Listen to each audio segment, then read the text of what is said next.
किन समातेको कति बनायो खोइ हेरौँ सानो भाइ खोइ हेरौँ कहाँबाट निस्केछ यहाँबाट निस्केछ यसलाई के भन्छन् छिचिमिरा ए सबै बाटोभरिबाट निस्केको छ त ए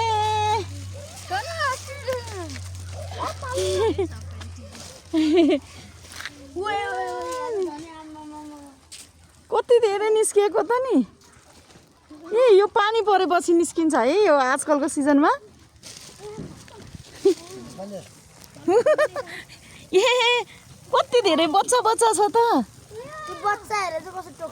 यसले सानोले टोक्छ ल टोक्ने रहेछ त टोक्यो भने त मारिहाल्छ त ल झोला भरियो त खै खै म एकचोटि हेर्छु है दिदी ए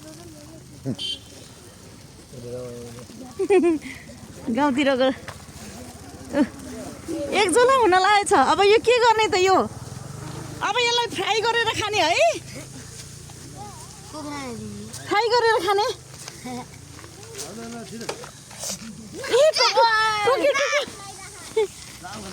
ल भने